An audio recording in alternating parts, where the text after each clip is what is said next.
And tonight in Hannity's America, as if one socialist appointee wasn't enough, President Obama is serving up another. Now, 2 weeks ago, we reported that Obama climate czar Carol Browner was until recently a member of the International Socialist Party. Well, RedState.org reports today that Mr. Obama's appointee to chair the National Labor Relations Board, Wilma Liebman, has a similarly radical track record. Now, in a 2008 article for the journal Working USA, Ms. Liebman sounded the alarm that a, quote, regime of individual rights might replace the notion of collective action as a means to social justice. And she also argued that individual rights could have, quote, troubling consequences because workers may fail to grasp the potential of collective action. No, Ms. Liebman, I think we grasp the potential of collective action, redistribution, nationalization. We get it, and it doesn't work.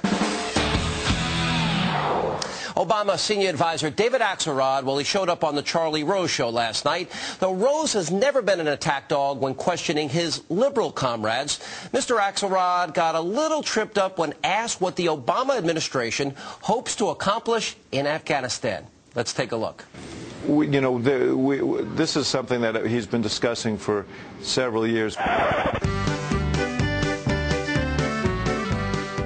We've got a situation in Afghanistan where it, and of course across the border in Pakistan, has become a haven for terrorists who were responsible for killing 3,000 Americans and who are actively plotting against us still.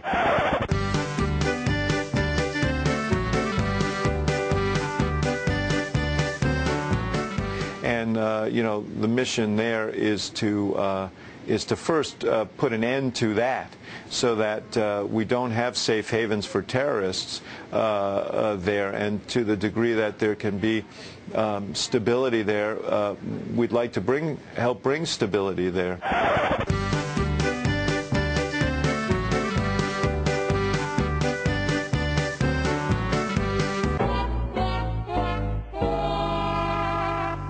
All right, now just tap 3 times. There's no place like Chicago. There's no place like Chicago.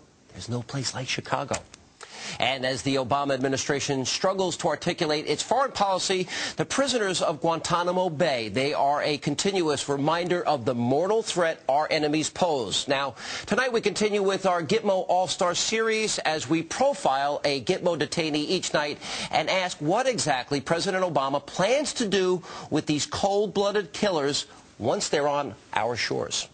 Abdalrahim al-Nashiri is one of 14 high-value detainees currently at Guantanamo Bay. He was al-Qaeda's operations chief in the Arabian Peninsula until his capture in 2002. An expert in explosives, he traveled to Afghanistan where he met Osama bin Laden and became an instructor at terrorist training camps.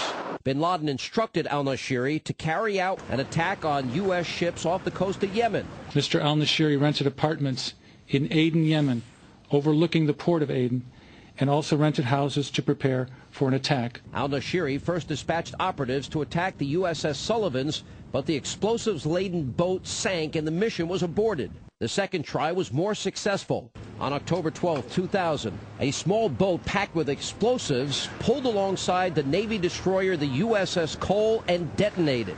17 American servicemen were killed and 39 injured. The war on terrorism started not on 9/11, but 10/12. And then on October 6, 2002, he sent a team of suicide bombers to attack the French oil tanker MV Limburg. Al-Nashiri was arrested in November 2002 in the United Arab Emirates. At the same time, he was financing a plot to crash a plane into a Western Navy vessel and bomb a U.S. housing complex in Saudi Arabia. Now, stay tuned the rest of the week as we recount the bloody track records of 3 more Gitmo All-Stars who could be coming to a prison near you.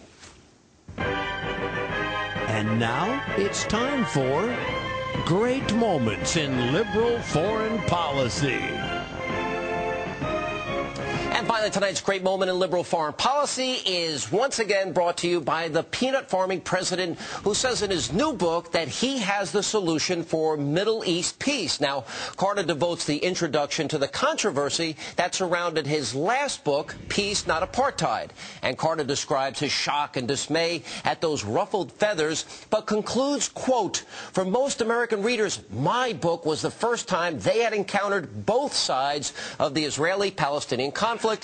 An even-handed assessment of the conflict from Carter's perch means that Israel's colonization of Palestinian lands is the primary obstacle to peace." Now, Carter hit the same notes promoting his latest book, telling the Today Show's Meredith Vieira that some people consider Hamas a terrorist group. Now, Carter obviously does not, and that Hamas can be trusted because they've never betrayed any commitment that they've made to him. Now, aren't these the same people who call for the destruction of Israel in their very charter? And that is the news tonight from Hannity's America.